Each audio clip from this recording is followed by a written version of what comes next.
Hi, so today I'm going to start showing some of my tarot card and oracle decks that I have because I have so much.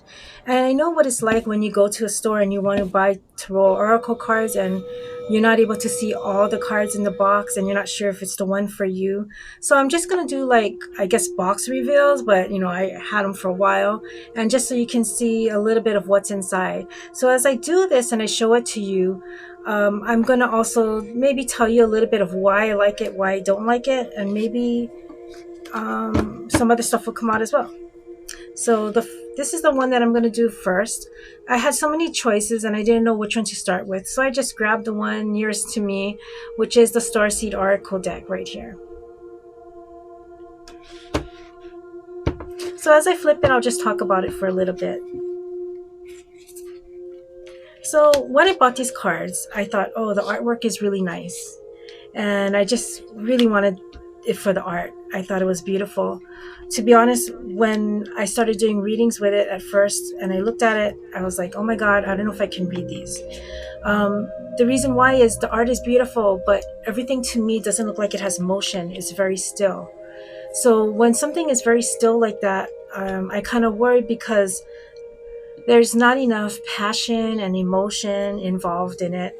So it's a little bit harder for me to read. They do have words on the bottom, which some people like and I don't really like because, well, all of them have words on the bottom. But I don't really like looking at the words because I like to try and use my intuition and pick up what I get from the energy off the cards.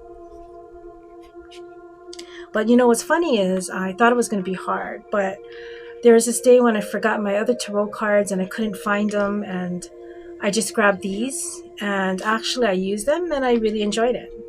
I felt like I could do the reading and it was a little bit different. I had to use my heart and my intuition and energy more though than usual.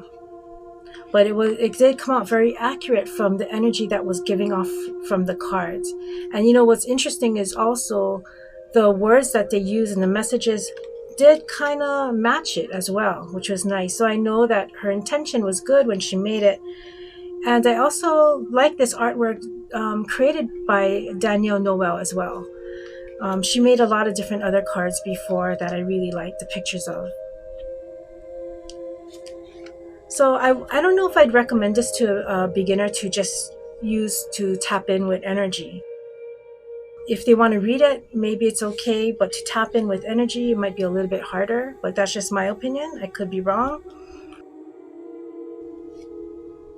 So when I tap in with energy, what I mean is I look at any kind of tool that I use in intuition as an extension of my heart, an extension of my soul. And actually, I learned that in martial arts when they used to say, oh, when you use weapons or swords or knives, it's like it's an extension or it's a part of you. I never understood it before, but I do now as I do readings. So when I use tarot cards or crystals or whatever I use to do readings with, flowers, I've realized that it is a part of you, an extension of your heart. And when you make that connection from your heart and the tool that you're using, it becomes a lot easier to do the reading. So I am working on videos on explaining how to do that. It didn't come out yet, but if you do go to my website later and you can also sign up with my email, it'll probably alert you every time I put a video out. The videos will be on my website only because some of the videos are going to be kind of long and it's not going to be something where you can just watch and you don't want to lose it. So you don't want it to get lost in the shuffle. So it'll be on my website, so you can always go back to it and you can choose what you want to learn. Some of it will be based off on energy, some will be based off of meditation as well. So the vibe I'm getting from this is a really high frequency vibe though. It's like astral projection, going into realms, that kind of stuff. You can use it for other types of readings as well, like physical readings, like, where am I going to go? What should I do? That kind of stuff. But on a spiritual level, it'll be really good. Like, what is the message from my guides? That kind of thing. I feel like that's where these cards would be a lot more stronger with. So I'd probably use it more for something like that. But I can use it for the other types of readings as well. But you do have to, I guess for me, I would really have to tap in to get those answers as well. But the cards are very beautiful.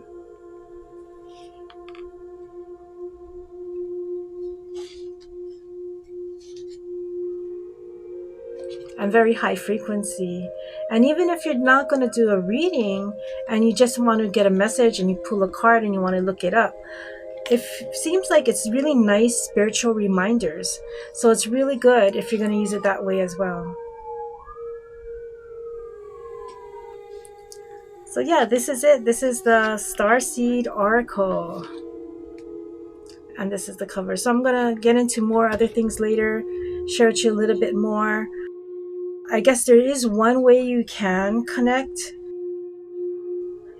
is basically when you close your eyes, you imagine the energy connecting like a bridge or a cord, connecting from your heart to whatever tool that you're using.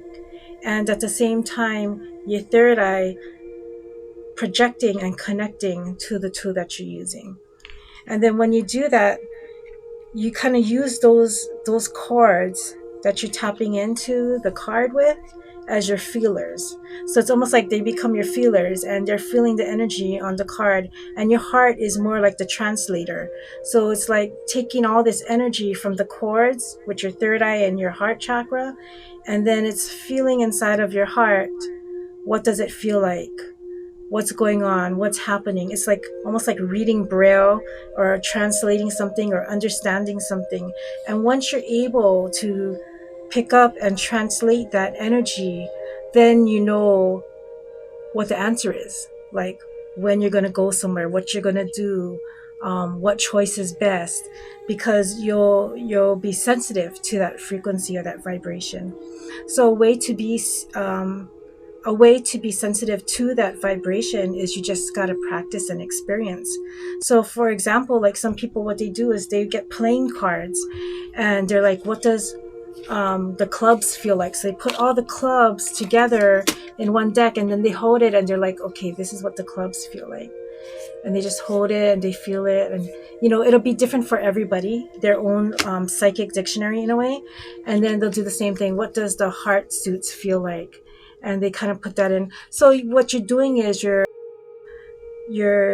really trying to remember the feelings of certain things, certain events.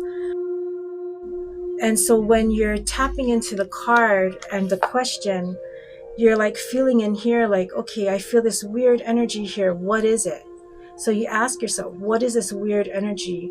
Is it a person, a place, or a thing? How do they feel? Is it making me happy or sad?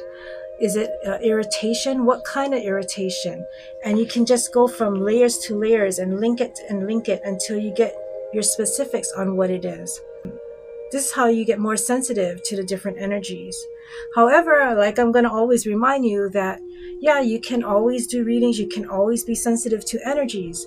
But there's going to be a time in your life where it shouldn't matter anymore. Because sometimes when we try to figure things out and we try to predict and we try to live life without any mistakes, we have so much fear. We have so much fear inside of ourselves. But when we start understanding ourselves and we start learning more about who we are and what we can handle and what we can deal with and the tools that we have to get to a better place, like meditation and healing and all that, then we can pull away a little bit and let go a little bit of these fears and just realize that we're going to do our best when things happen. But it's easier said than done, and there's sometimes we do need guidance. And this is the times when we need guidance, we can use these different tools. But thank you, and I hope you like this video. And if you do, please like and give it a thumbs up. And in the comments below, let me know what you think of the Starseed Oracle Deck.